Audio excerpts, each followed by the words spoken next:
Don't feel bad if you find that you're making any of these mistakes. I have made them all. And if we haven't met, hi, my name's Megan. I'm a professional writer, editor, and writing coach, and it's so nice to meet you. So the first draft mistake is not managing your expectations. Are you expecting the writing in your first draft to be really polished and well put together? Are you beating yourself up when your writing isn't where you want it to be? Are you rewriting chapters over and over and over and over again because they're just not quite right yet? And are you frustrated and disappointed and discouraged by how long it's taking you to get through your first draft? These are all signs that you're making this mistake, that you're not managing your expectations. I talk about this in other videos as well, but the way you think about writing your novel needs to be on par with how runners, swimmers think about endurance races. Writing a novel is not a sprint, especially if you're like over 25 and you work full time and you have a family. You know what I mean? There's no way we're cracking that out in a week. So here are some of the things that marathoners do that we can do when we're writing our novel. First, they don't think about the fact that they're running a marathon. They think about the next mile marker.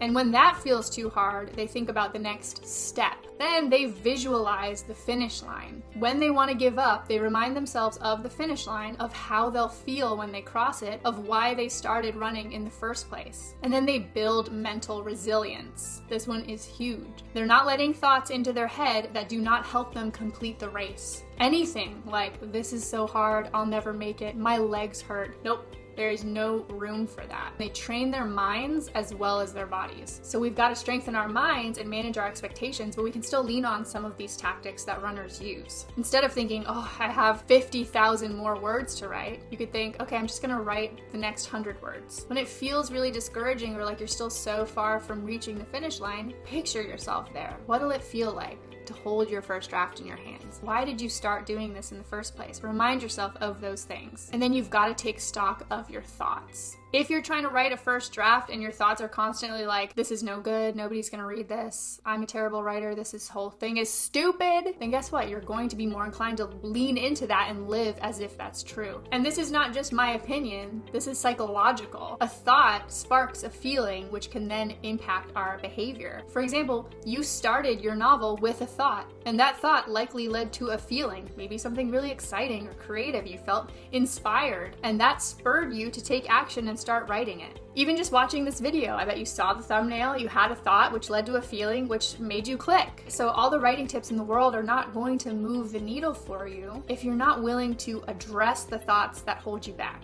And that includes unfair or unrealistic expectations. This should be perfect. I'm better than this. I should be able to write faster. I can't put enough time toward this. All of those are expectations that are coloring how we feel and therefore how we act with our first drafts. So what do we do about this? Now, I'm gonna give you some tough love right now. As your coach, sometimes I must push you. You've got to take responsibility for your own thoughts, feelings, and actions. If the thoughts you're having are producing feelings and actions that don't align with your goal of finishing your novel, publishing your novel, getting it out there in the world, being an author, those thoughts have got to change. And you have to acknowledge that you can change them. I'm not saying this happens overnight. I'm not saying that it's easy. And I'm not saying it's a one and done process. But in order to manage your expectations and your thoughts better, you've got to take ownership over them. Nobody is planting that thought in your mind, forcing you to feel a certain way and forcing you to act a certain way. You are responsible, which is honestly great because that means there's something you can do about it. You don't have to let negative thoughts creep in and kill your chances of finishing your first draft. You don't have to let those hold you back.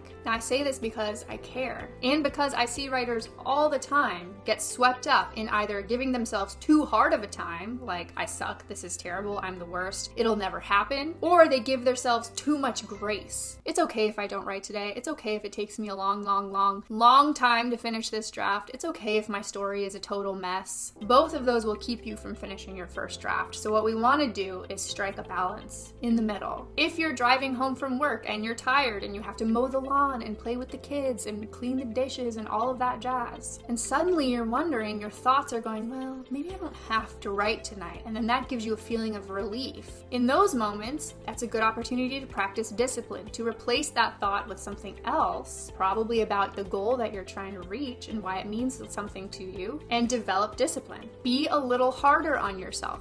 It does not mean being the slave driver, but it means don't let yourself off the hook so easily. Now, if you're driving home from work where you've been burned out for weeks and your wife has a follow-up at the doctor that you're running late to because she's been really sick and the kids are with grandma who just had surgery, like, okay, then we can have a little grace if we don't write. So I challenge you to practice identifying the difference between I could write, but it would be challenging. It would require discipline. Maybe I don't feel like it, and I can't write today. And if you're finding that you're saying, I can't write today, most days, then something else has to shift if you really want to finish your novel. So overall, what I want you to think about is getting in touch with your thoughts and your expectations and learning how to manage them well. It's something I don't see a lot of, especially new writers, doing, and it holds them back from finishing their first draft. So that is why not managing your expectations is mistake number 1. Mistake number 2 is writing a plot that's disconnected from your main character. This is something I talk about in more depth in my free masterclass, so definitely register for that if you don't want to end up making this mistake. But you've got to nail down the connection between your plot and your main character before you set a single word on that page. If who your character is doesn't really impact your plot at all, you probably haven't developed them deep enough yet. And we don't want that. We don't want a placeholder protagonist because that's who our readers are going to connect with. So I want to give you an example of why this is so powerful and why you've got to do this before you start writing. So let's say our basic plot is 2 teenagers from rival families fall in love. You may recognize that plot. Now imagine how the story might play out if one of those teenagers feels extremely guilty about going behind her parents' backs. So all throughout the story, she's this close to confessing. Now imagine the story if that same character relishes the secret rebellion and almost wants to get caught. And now imagine the story again if she's angry at her parents, reveals the relationship early on, and uses it to actively spark more conflict between them. It's the same basic plot, the same plot premise or log line, if you will, but we have very, very different characters for all 3 options, and that's giving us very, very different plots. How that story, that premise will actually play out is going to be completely different for each of these characters. And each of these characters is going to have a completely different arc. Character 1, who feels guilty, is going to come into her own and embrace her individuality as a means of separating from her parents. It's a coming-of-age story. Character 2, who wants to get caught, well, maybe she's going to realize that her careless actions actually hurt her family a lot, and that's going to shift the way she sees her parents. And character 3, who's angry and spills the secret early on, maybe she goes on a journey of healing the rift between her and her parents. Or maybe she brings to light their corrupt ways and the community is able to get involved somehow and strip them of their power. You know what I mean? So who your character is should play a role in the plot of your story and vice versa. You can start with plot or character, but I definitely suggest starting with character because it tends to be a little bit more straightforward and easy to figure out. But again, the 2 have to be connected seamlessly. And if you want to learn how to do that, again, you can register for my free masterclass. So to avoid this mistake of writing a plot that is disconnected from your main character, you want to get really clear on what arc your main character has. What journey are you sending them on? You want to develop all of your characters based on the story you're really telling. Underneath all of the superficial plot details, what story are you really trying to tell? Then build your plot around that and develop your characters around that. Okay, so these are 2 big first draft mistakes that I see regularly that are gonna make it harder for you to finish your first draft. Let me know your thoughts. I'd love to hear from you, but otherwise, I will talk to you soon. Take care.